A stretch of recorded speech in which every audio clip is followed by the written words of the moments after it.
Hello and welcome to the Spartan podcast. My name is Bianca Hedgecock. I am the owner and founder of Eclektic Media. We are a bespoke digital marketing agency based here in the UK. On the Spartan podcast, you will find everything to do with entrepreneurship, business, fitness, biohacking, self-improvement, anything to make you a better you and improve your day-to-day life and your business. Each week we are going to have guests on speaking through how they got started, where they're looking to go, all of the hints and tips and tricks that they use to get to where they are today. So sit back, relax and enjoy. Hope you like it and make sure to subscribe. Hello and welcome to the Spartan podcast. I'm your host, I'm Bianca Hedgecock. I'm the owner and founder of Eclektic Media. This week we have Tristan, who is here with us. He owns his own agency. We actually met in the agency space because we started out at the same time, but I'll let him introduce himself and we'll get into it. Over to you, Tristan. Hey, thanks, Bianca, and nice introduction. So yeah, my name is Tristan. I'm a digital marketer, web designer, I suppose. So my background is obviously web design, and then I moved into the digital marketing space, and that's how we met. Yeah. Thanks for having me. Yeah, it's good to have you on. So we met obviously in a mutual sort of mentorship group.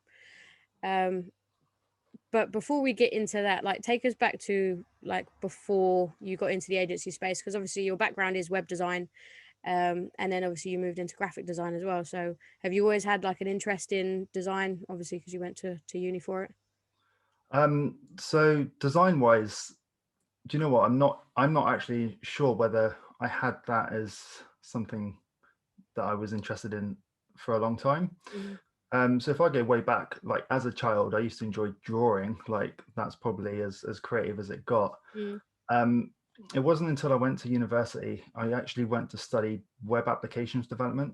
Oh, nice. Which, if you're not sure what that is, it involved building web programs, software engineering, coding, all of that stuff. All the fun stuff. And I quickly realized that it wasn't really for me. And the only reason why I ended up there was because I enjoyed IT at school. But I later realized I enjoyed IT at school because my teacher was cool. I didn't really like the work. Yeah. Because the teacher was cool, I was engaged with the work and I got good grades in that area. So I sort of thought, oh well, let's progress this. And I wasn't very academic. I didn't really like school. But I found myself in a position where everyone was going to do their like A levels. So I thought better go and do that as well. And then everybody was going off to university. So I kind of scraped into uni. I took web development and quickly realized that it wasn't really my cup of tea. Now, I'm not really a quitter. I stick things out, and I was the first person in my family to go to university, so I thought I better not quit. Luckily, found someone on the course who become a good friend. His name's Geordie, so shout out if he's listening. I'm sure he's not. But yeah, he kind of like took me under his wing, I suppose. He was experienced within software. He'd had a job in the past. He was slightly older than me. And he managed to sort of like coach and mentor me through my entire degree, which was awesome. But during that time, I found myself looking on, I think, what is it called? Like WP Tuts or some sort of like tutorial website. It's now branded Embato. I can't remember what it was called before. But they had a lot of tutorials on there on how to like design graphics and do graphic design, and I ended up with getting Photoshop and diving into that. So I started off creating a lot of like abstract, weird artwork with like city skylines and things like that, which was probably pretty naff looking back on it. But yeah, I started to self-develop graphic design skills, like without really even realizing it. And so at some point within my degree, there was a module that was based around web design, and we had to build and design and build our own website. And that was awesome. Like I really enjoyed that. So from that point on, I started exploring more of that in my own time. And after graduating, managed to land a sort of internship role with a company here in Exeter. it was good. They took me in. Really daunting. I was on a crap salary, like £12,000 per year, which I think my take home was obviously sub £1,000 each month. But it was good. Like the position I don't think was designed for someone that was looking for a full-time job. It was kind of that year in industry that a lot of people at university have to do, except I did mine post-grad rather than pre-grad. But yeah, I went there for the year. And it was a great year because I learned so much, and they were super impressed with what I was bringing to the table and what I was able to do, because I was pretty well rounded at this point. I could graphic design, I could design websites, I could build them. My coding skills were way above what was expected because I had this degree in software engineering as such. So yeah, that then progressed for me staying there for like 3 years. So stayed there for 3 years. Ended up leaving for some sort of like internal politics. Someone come in and started making people redundant. So I thought I'd better jump ship. And that's kind of what led me into working with the company that I mentioned, obviously off the podcast, which was an Apple premium reseller here in the UK. So I was super excited to be working with this sort of heavily relatable brand to Apple. Like I got to meet people from Apple, not Tim Cook, but one day. Yeah, one day. I was really excited. I think I was like 23 at the time, and yeah, super excited to be working in this space. I was their only designer and web designer like within the company, so I had to take quite a lot on at that point. They had a senior developer and another developer that was like real hardcore, but I managed to take on all of their like rebranding of the website, rebranding of their sort of internal and external branding. So that again was a pretty good experience. So from this point, like I think it had been like 5 years into my career, I'd had experience with in-house companies. So that's basically working for one individual company working in their team. Right. So that's what in-house means. And obviously you've got the agency space where you end up working with a variety of clients. So I kind of like, when you work in-house, you work on one brand with one company, and it's great. But the downside is that you are a creative. Sometimes you're kind of limited with what you can do with sort of the variety of branding and things like that. Everything has to be on brand. So you kind of end up having handcuffs on, having your creative handcuffs on, and there's not really a lot you can do. Sure.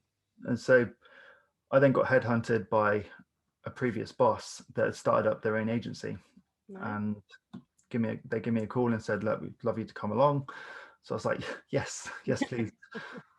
Despite working for a really cool company that like I was at the time, the branding side of things and the creative freedom, it got very tiring. So to be able to then go from in-house to working in an agency space was really cool. So yeah, was so you've got first-hand experience about working in a fully functioning agency outside of sort of what we know as the agency space. Yeah, that's exactly it. So I've only worked for two agencies. I've worked for one for 3 years, which is the one I've just mentioned that I moved to. Worked with them for 3 years. I had experience with how they run the business, I suppose. They were a relatively new, very small agency. There was 5 of us. So we were pretty small. 3 of them were directors. We had myself and another colleague who did like all the social media inside of things. I did all the websites. So yeah, we were relatively small, and for a long time it was going really well. But then one of the directors decided to leave for whatever reason. And then over a period of time, the business started to struggle. So it was kind of a bit of an eye-opener to see like an actual agency, I guess, somewhat struggle. And I ended up being made redundant from that position because they decided to close the business, which is fair enough. It was definitely the right thing to do. But I guess like sitting here now, looking back on that experience, it's definitely taught me a lot of things. Like I could see a lot of areas where they could have probably improved, and I've managed to sort of take care of that. Like a big thing with having a business is being able to generate new customers and generate sales, and that was an area of the agency that I was working with that they weren't very good at. And that was because every single one of us that was in that business, we weren't salesmen. We hated selling. We hated talking to people on the phone. We were kind of like introverted, I guess. So everybody actively avoided that task of, and don't get me wrong, they would do other methods to try and win business. Like they would put out marketing campaigns and things like that. But there was one scenario where they sent a digital marketing direct mail campaign out to a bunch of hand-picked businesses that they wanted to work with, and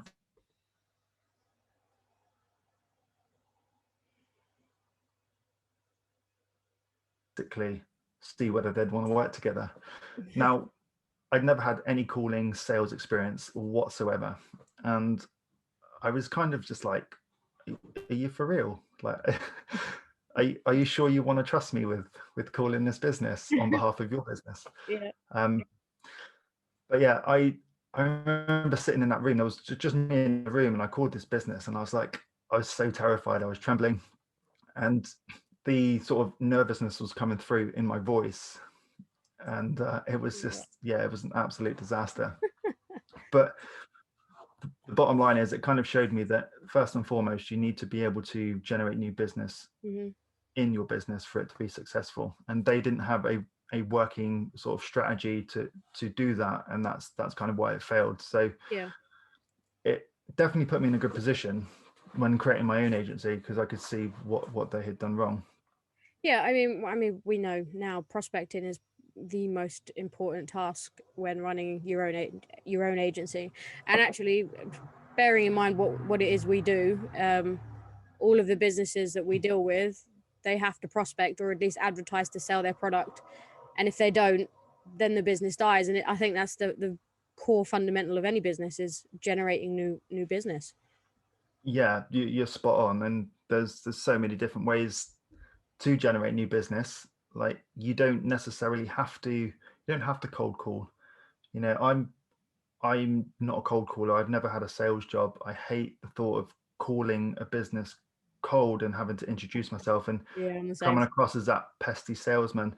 But you have the likes of email outreach, which, the way that I look at things, if you were to outreach to a business via email and they reply to you, then to me that's no longer a cold lead. I kind of feel like that's a little bit warmer, because they've replied to you, they're happy to hear you out, they're happy to give you their time. So that puts me in a much better position when I need to call them and speak to them.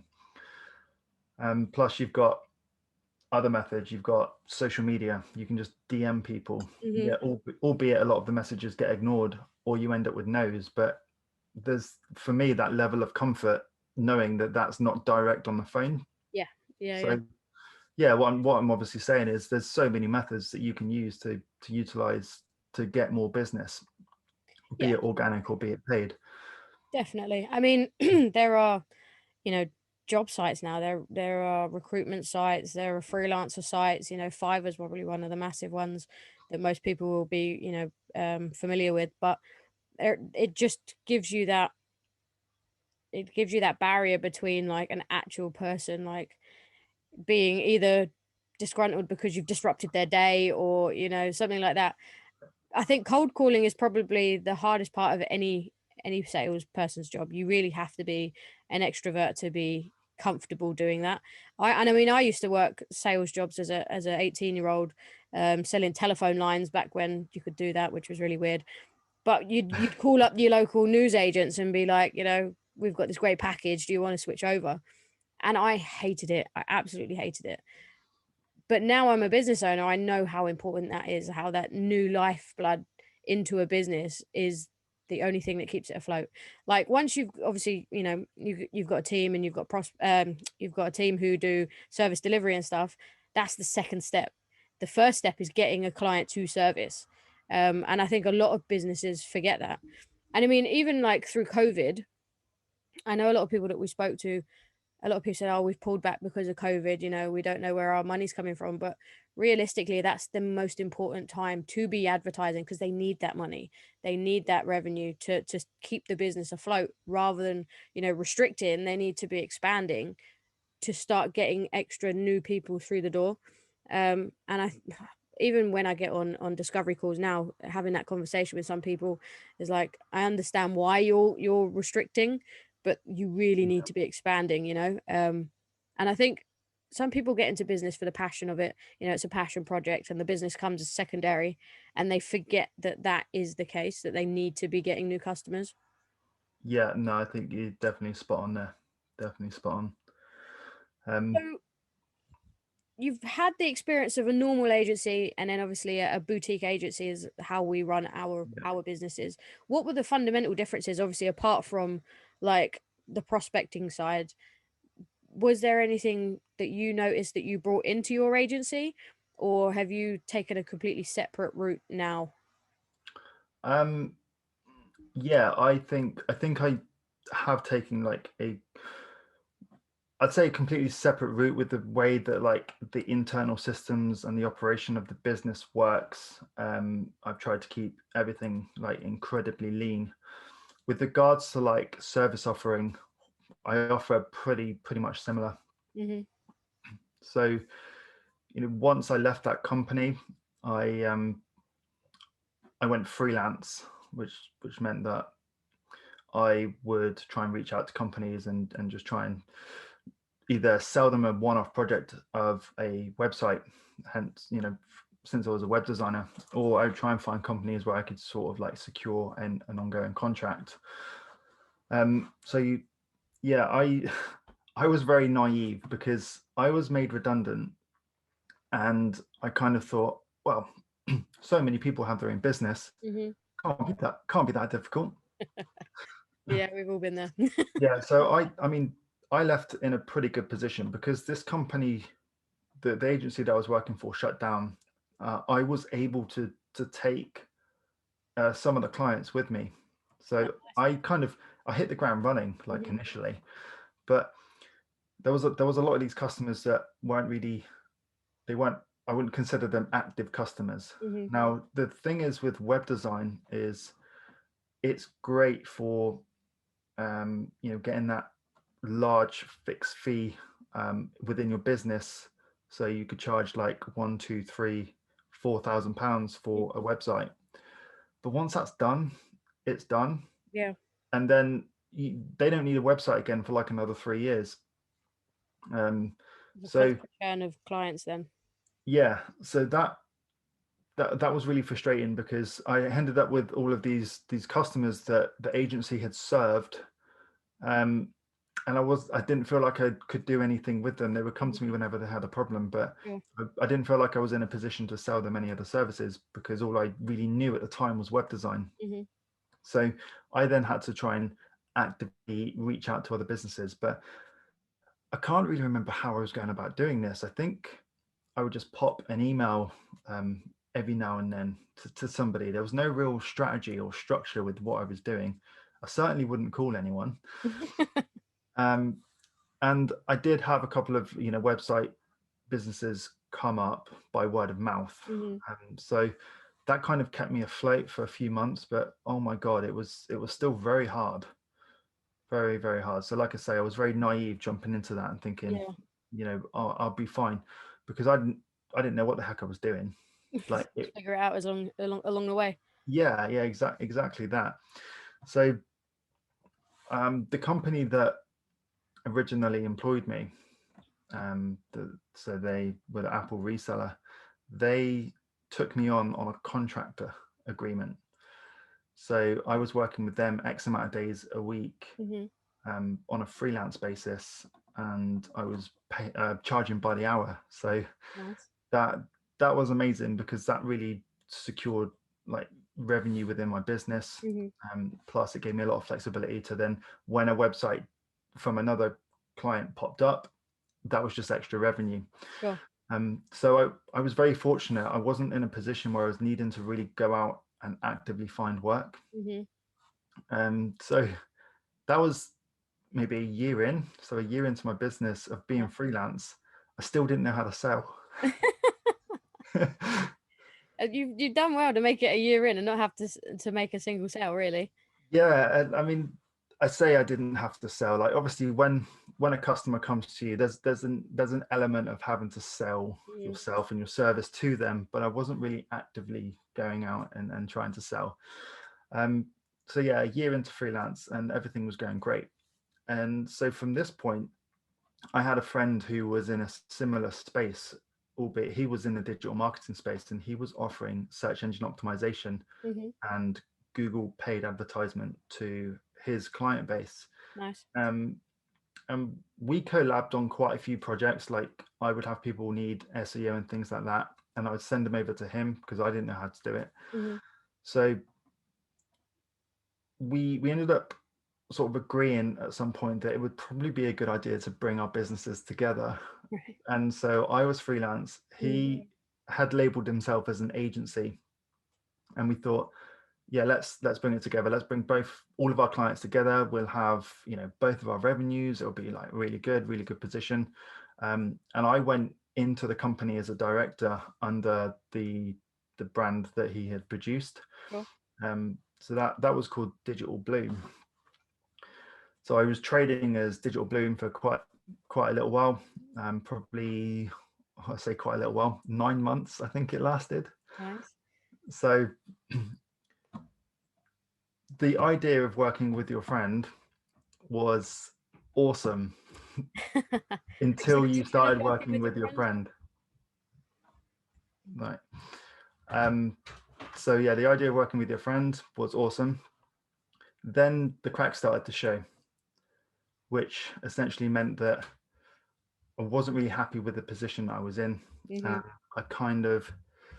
needed to figure out an exit strategy. All right. Now, this come at a time just before we ended up in a pandemic. So last, was it March or so? So we ended up in a pandemic, and then when things got hard, when our clients started pulling away, like, the cracks really started to show. Right. So have you maintained that friendship since you've separated, though? Well, this was really interesting because I kind of wanted to leave on good terms. Like, it was no sort of like disrespect to my friend or anything like that. It was kind of a decision that I made that was best for me and my family, I guess.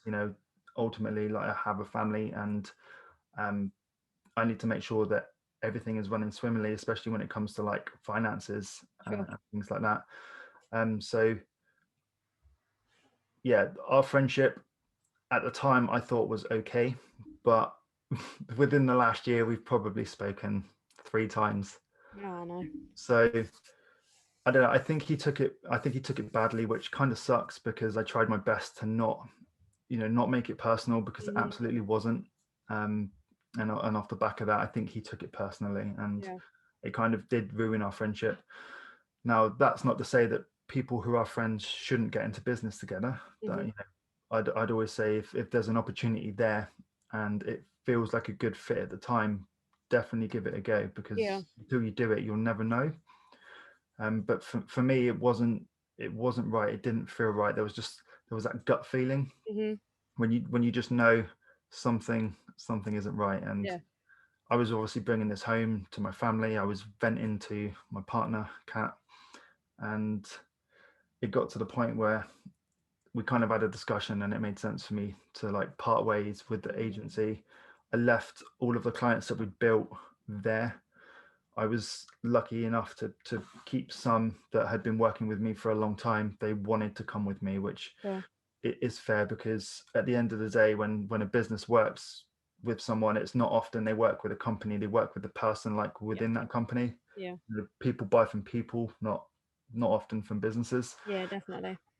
So yeah, I was fortunate to pull that away, but it was at this point where, after having experience within my own agency with someone else that was able to take care of other tasks, I learned a lot. So I learned the basics of search engine optimization. I learned the basics of Google paid advertisement, and I was currently in the process of learning Facebook advertisement as well, because that was a service that was being demanded like within our agency. So we were both having to go away and learn it, and I freaking loved it.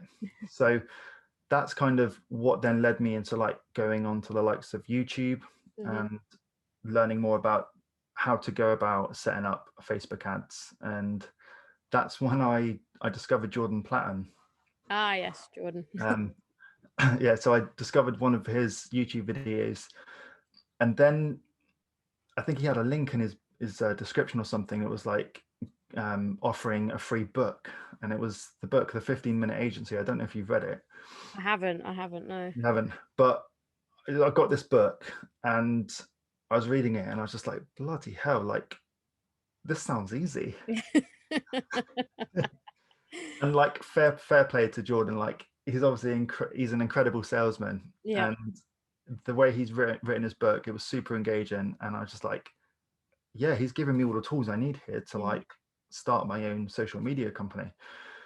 So that's when I then started diving a little bit more into it, and I was like, right, I can now offer this as a service. I feel confident enough to offer this as a service. So I then reformed my website. I was no longer offering web design. I was also offering social media marketing. Nice. So yeah, off the back of splitting up with my business partner and breaking away from that agency, I decided to just form my own agency. I was no longer labeling myself as a freelancer. I've got a limited company. Like it's no longer like when you're a freelancer, you're a sole trader, and your business and yourself are like one and the same. Whereas when you have a limited company, the company is yeah, it's completely separate. It felt like a much nicer way of doing things. So yeah, from that point on, I had this agency, was branding myself as an agency, and I also already had a few clients. So now I just needed to figure out how do I go about selling the service, and I knew that I was going to have to learn to sell. So it got to that time. 2 years in, now you have to sell. Well, eight years into my career, and I now need to know how to sell. So that's when I found the Entrepreneur Accelerator program, which is where we met. And there was a lot of useful information in there really when I was getting started to help me, not only secure my first client, but what sort of things should I be saying when I jump on a call with them, and all of those, like taking you through the typical like sales process, which is super interesting because I had no idea about this sort of common sales process that seems to exist among any sort of like online guru or online company. And one thing I have learned is no matter what I look at online in terms of like how you go about selling or what your sort of process on the phone should be, they all seem to be pretty consistent with, they all sort of say the same thing, but just in different ways. You gather requirements, you ask them where they're at in their business, where they're looking to go, what problems are they having, and then ask as many questions as possible. And then you essentially, and this is the key thing, and this is something that has been quite a pivotal change in my business. I am not so much a web designer anymore. I have become a problem solver. And so I need to listen to their problems, and I need to figure out a solution that's going to solve that. And now that solution could be a brand new website. If they are a business looking to take their products online, they're going to need an e-commerce store. Once they have a store, they need to know how to market it and generate new sales. So that could be by way of Facebook advertisement. And I've found more recently that a lot of businesses will either already have a website or need one, but then they want to know, well, why am I not getting customers, or why can people not find me on Google? And there's a sort of like level of educating that comes with when you're talking to businesses that don't understand that you can't just get onto page 1 of Google. You can't just be top position. Like it actually takes a lot of work. And also one feeds the other. You have a website that functions correctly. Facebook ads then feed traffics to that website. The product itself has to have, you know, proven concept within the market. Like it's never one element of the business that generates all of the revenue. They all feed each other. Yeah, it's like having multiple cogs in a machine. Yeah. You know, all got to be working. If there's one that's broken, that's going to cause you headaches. Literally, yeah. Yeah. So yeah, it was kind of from that point onwards really that I guess I've been learning to sell. I've had multiple sales calls now, like within my business. Don't get me wrong, I remember having my first one, and I think ironically it went really well. I signed them up. So this was the first sales call, first client, managed to sign them up. Now it was kind of funny because I completely like lowballed the quote. I was like, I really need this. So I went in really low, which I kind of put myself, I think, at a bit of a disservice. And there's kind of a lesson here, I suppose, because this first client turned out to be a super pain in the ass. And one thing I've learned, like while running this business, is if you don't value your service or product and charge what you should be charging, and you start lowballing it, not only are you undercutting everyone like that's trying to make money in the industry, but actually I think you're setting yourself up for failure, because if you don't value your time and the quality of work and your expertise to charge enough for it, then the client that you sign up also doesn't value it. 100%.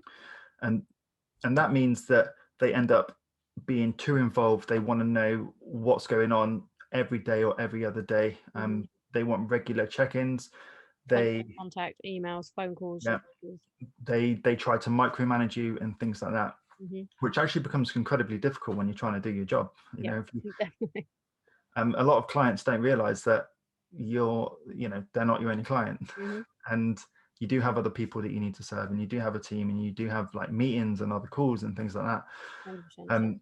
So yeah, my lesson there was, if I don't charge high enough, I found that the clients that I end up working with that pay less tend to be the more difficult ones, and the ones that pay more are the ones that value your time, value your expertise, and let you crack on with it. And they're the ones that actually get really good results because they've let you get on with the job.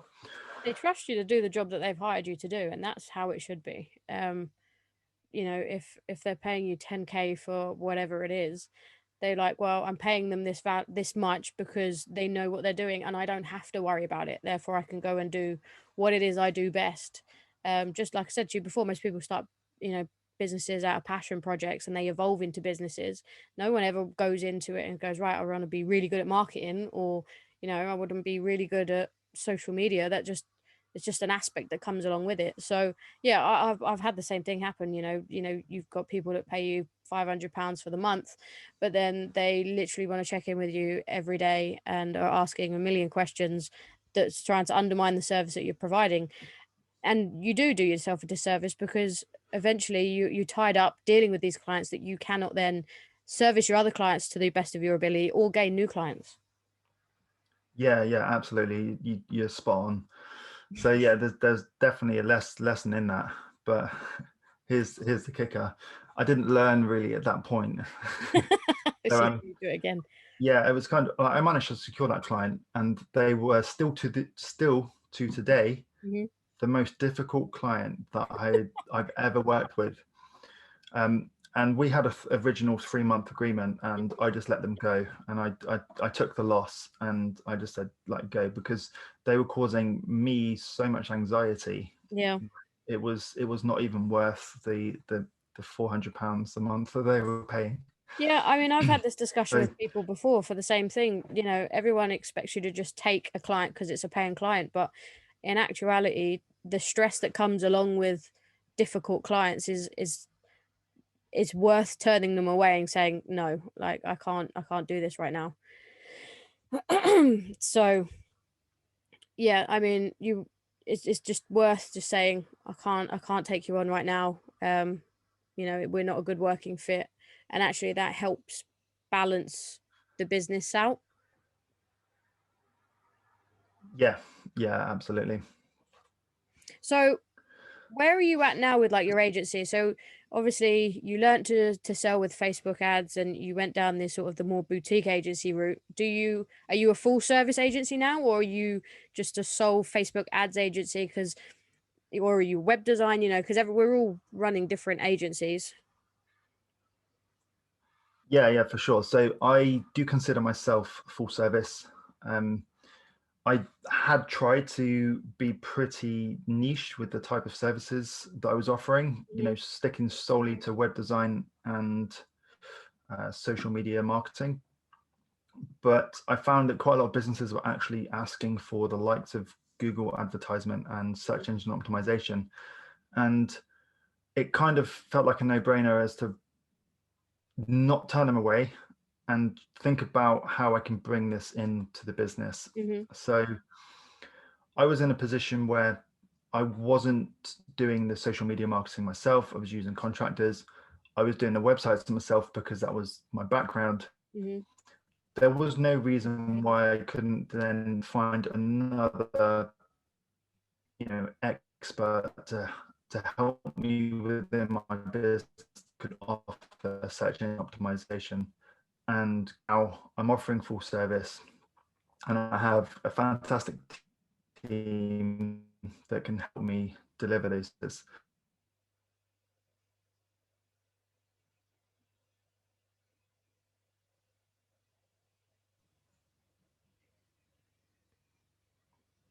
So how did you go about finding your team? So I utilized Upwork essentially. Made the most of Upwork. There's a lot of people on there. I work with Brad's agency. So Brad, who's a coach within the SMMA space, he has his own agency and he offers white label servicing. So I'm able to utilize that, which is fantastic because they do obviously do a good job in their agency, and now they're sort of like bringing that to my agency as well. And I know that I can trust them and they deliver that value that I want to be putting out within the company. Sure. Upwork has allowed me to find someone that is an expert within Google Ads, albeit they're based in Canada. Okay. So there is a slight time difference, but they are so good at their job. It works for me. We work remotely. I check in with him in the evenings and I can brief him on new projects in the evening, and he just cracks on with it. SEO wise, I've got someone who is also in America, so not in Canada. They're in America, so very similar thing. But basically, because we work remotely, I'm able to sort of handpick people from different countries that are really good at their jobs. So I'm able to bring all of that and deliver that high quality of service within my agency to my clients. The website side of things is something, so this is interesting. This is something that I've kind of really struggled to let go of. So like, as I'm a web designer, that's what I'm good at, and I have my own style. And it's kind of a style that is not unique, but fits well with my business. And I feel that a lot of people come to me because they're really happy with what has been produced. So I'm still kind of taking care of a lot of that, but I am in the process of working with a contractor where I'm able to sort of send the work over. Like he's relatively new to the space, albeit still very competent. He's relatively new, so I'm able to take it as an opportunity to work with him and send him projects and give him feedback to try and get him to design the work and build the work in line with my own expectations and what standards are within my company. So that working relationship is going really well. It's still relatively new, but I am making steps to start handing off the sort of core part of the business, which is my bread and butter. So I do have a very good team, and they make me feel confident that the service delivery within the business is going to be ace. Amazing.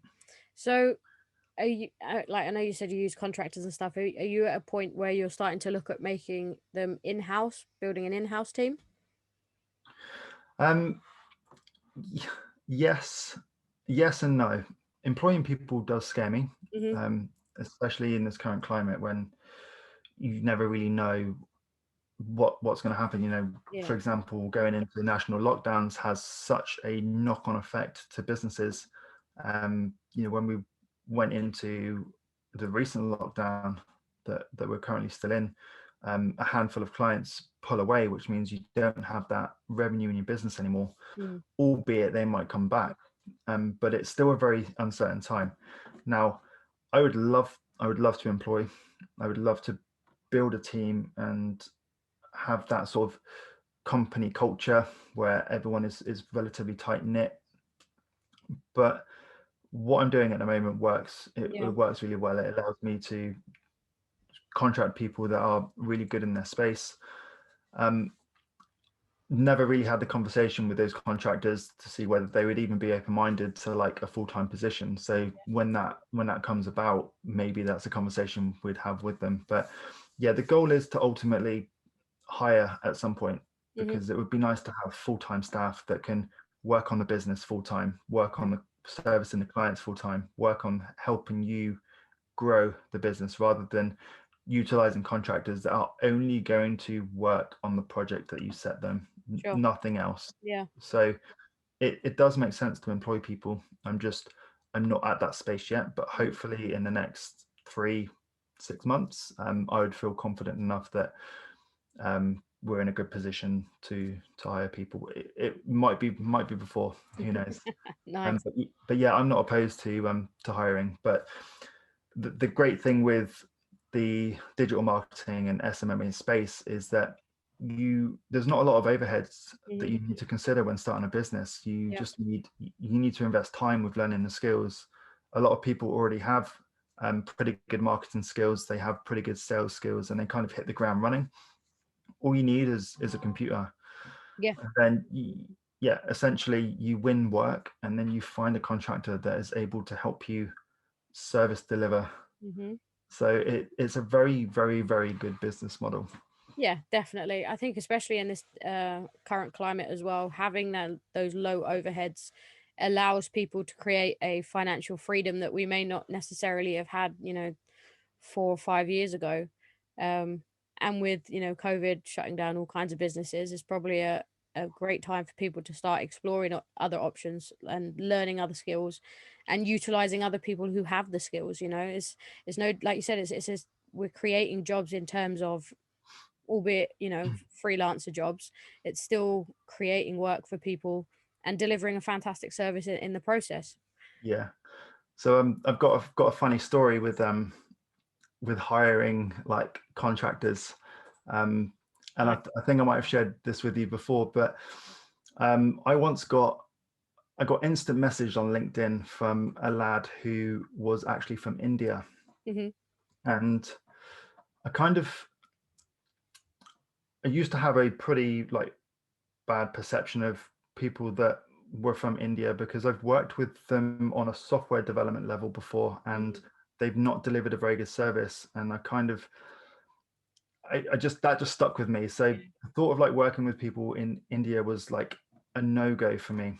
But then over a period of time, I had a working relationship with other Indians, and that kind of like helped sort of allow me to reanalyze that way of thinking, and basically change my way of thinking, and thought, okay, great. So I had this guy message me directly on LinkedIn saying, I want to help you post your social media. I noticed that for your company, you're not actively posting on social media. And for a company that is offering social media services, I thought that's something that I need to take care of, because I don't have the time to do it myself. Yeah.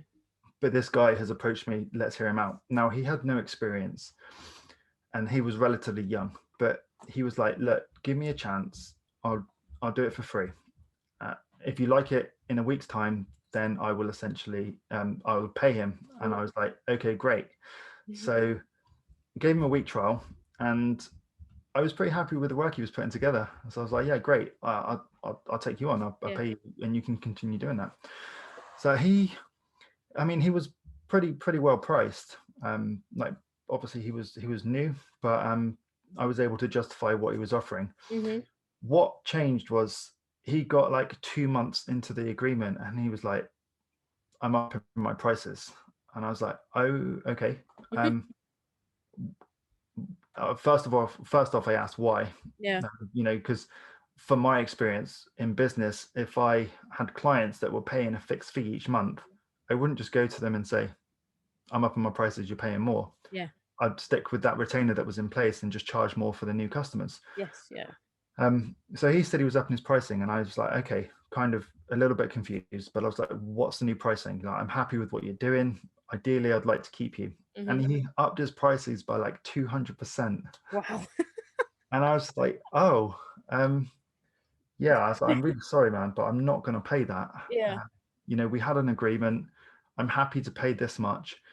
I'm not going to be paying any more. Yeah. And so there was a period of time where he was like coming down in price ever so slowly. And I got to the point where I got really pissed off with him, and I was like, look, mate, I think you're being really rude now. I think you're being incredibly cheeky. Yeah.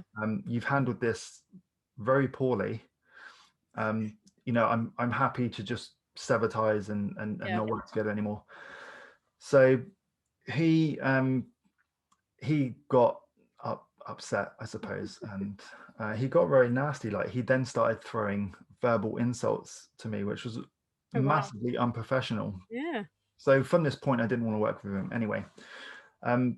But within those 2 months, I think I sent him 2 mini projects to help me with putting together 2 weeks worth of content for 2 of my clients, because I didn't have much time during that point. So he had an idea of who I was working with.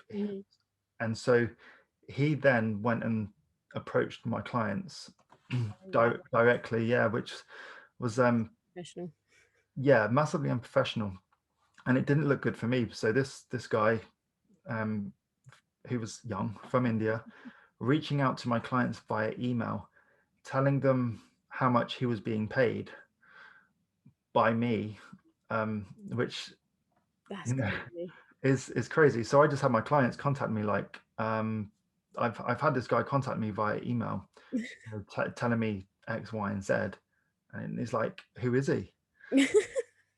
So I had no idea, and I was super sort of like stumped on the phone. So it's not a very nice position to be in, and it's very embarrassing. But obviously, I had to explain what the situation was, and apologized, and they were thankfully okay with it. Yeah. But that experience alone taught me a lot of things. And the first thing is, work with someone who is professional. If you do take on someone new, work out what the legalities of that are. Do you need to put in a contract in place, and things like that? I didn't have any of this. And also, actually, I'm not entirely sure what like the legalities are when someone from the UK is working with someone who's based in the likes of India. So from this point on, I stick to native English speaking countries. I outsource to the UK, Canada, and America. And that's it. So that's not to say that people shouldn't approach people that work in the likes of India, because there's a lot of great workers there. I just had a bad experience with one, and it's kind of ingrained in me that I'm just going to stick with the people that I work with, the professionals, the people that I know that will be professional. I mean, it's very difficult when you're working with contractors, because again, you don't know them personally, and part of the magic of what we do is that we can pick skill sets based in any different country, because then we can bring in the best talent into the business. But at the same time, it also puts that barrier in place of, well, where do we stand if something like that does happen? Because I can imagine, even with an agreement, it would be highly difficult to enforce it in India. Yes, and exactly. So now I'm in a position where I feel like any agreement that's in place is somewhat enforceable. Yeah. And actually, that's also where the likes of these freelance websites come in super handy. You know, Upwork and Fiverr, because they protect you. You Yeah. know, they protect the contractor, and they also protect the business owner. So I do see, you know, that they are very valuable, and I think that's kind of why I'm now favoring the likes of Upwork, because I will build that initial relationship with them with the help of Upwork. I can see that they're genuine. I can see that they're hardworking. Yeah. And although I know you're not supposed to ever take work off platform, you know, if Which you we are, if never you do ever have an do. ongoing if you do have an ongoing relationship with those people, you might decide to work together off platform. Not to say that I do. May or may not, but potentially, but probably not do. Yeah, no, definitely, because like you said, like you have the reviews there, you have their portfolio, you know, even though you may have communication outside of Upwork. Me personally, I don't particularly like the Upwork messaging side of it. It's just janky, and it doesn't always load properly, you know, all of that sort of stuff. But like you said, it does give you that level of security to know that you are working with someone that's worked with previous people. You can read the reviews, you can see, you know, if they're top rated or not, or all that stuff. So it definitely does help. Um, and it just gives you that level of security. My media buyer is based in the UK. I have had communications with one in the US and another one in the Philippines, I think, Yeah. when I first started out. But again, the same problem was just lack of communication, time zone differences with some of them, and just overall unprofessional again. So yeah, I think that's a good sort of steering lane to get people to make sure that, you know, you have some sort of reference points when hiring. Yeah, for sure. So where are you going with your agency now? Because we're up to sort of present time. You're ticking over really nicely. You know, you're offering a full sort of full stack service. Where do you see your agency moving from here? So from here, I still feel like I'm in a position where I'm learning every day, like, and I don't think that's ever going to change. No. So it's been an incredibly hard year due to COVID-19. There's been a lot of up and downs. So now I am stable, which is great. Things are ticking along nicely. I have a pretty decent handful of clients, and I'm going to continue servicing them to like the best of my ability. But obviously, I want to keep growing. I want to sort of hit that 10K a month milestone, which I'm not too far off, which is great. And then from there, I want to be obviously going to 20K. But I'm aware that there's a lot that I need to learn in order to achieve that, with regards to implementing systems within the business. And that will probably be the point in which I then look to employ people, and I can have a team and we can work all of that in-house. So next step is essentially to hit that 10K a month mark, which hopefully will be in the next couple of months. Nice. And then we'll reassess the situation and look to bring people in-house. Amazing. It's looking bright, nice and bright for you for the future. Yeah, it's good, and I hope it continues to go that way. It's been a long old road. I always said that I wanted to have my own agency when I was 30 years old. That was always my goal. I'm now 30 years old and I have that agency. It's weird how it's worked out like that, but it's definitely not the agency that I imagined. You know, I had this sort of image of working in an office, like with a team and things like that. But The traditional type of business. yes, and the traditional type of business. But actually, what I want to do is keep everything really lean and have a lean boutique agency where I'm happy for people to work remotely. I don't need a commercial office block. I'm happy to just have a room in the house that I go to every day, work from there, have a Teams call with the team on the computer every day. And that's going to allow me to save a lot of money on overheads and business expenses and things like that, because I won't have an office block that I need to buy. Definitely. And ultimately, you can then funnel that money into getting more skilled contractors or staff in, because you can afford to spend a bit more bringing that level of skill into your business. So although you're saving money on overheads, it will be funneled out elsewhere that ultimately services your client better than if you were to have a fancy office with a coffee machine in it.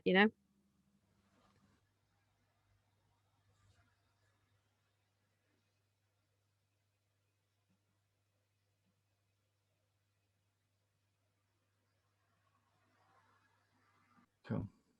Yeah, so ultimately you can bring that level of skill into your business rather than having higher overheads on offices and coffee machines and all of that stuff. You can use it to bring in a higher level of skilled workers. Yeah, that's it, and that's what I'm about. I want to be working with the best people that I guess can afford at the time. But yeah, I'm all about delivering high quality level of service. I don't really care about having all of this sort of how would you put it, like all the fluff that comes with a business. I'm not bothered about taking pictures and posting on Instagram that I've got a new office block and skyscraper office blocks and things like that. I'm happy to just have my own little office and work from there. Yeah, that's awesome. All right, well, thank you so much for catching up with us today, Tristan. It's been a great chat. You're welcome. Thanks for having me. No problem. Do you want to let people know where they can find you on Instagram, YouTube, anything like that? Yeah, so I am on YouTube. So just to give it a plug, the YouTube channel is actually all about teaching people how to design websites without needing to code. So it's like the no code approach. Awesome. And also teaching web designers how they can start and grow their own web design business. So the website, the YouTube channel is called Web Design Life. So go and check that out. You can find me on Instagram as well, and that is The Web Design Life. Facebook is Tristan Parker UK. There's not a lot of activity on there, I must admit. But ultimately, Instagram and YouTube is where you're going to find me. Awesome. Thanks very much. No worries.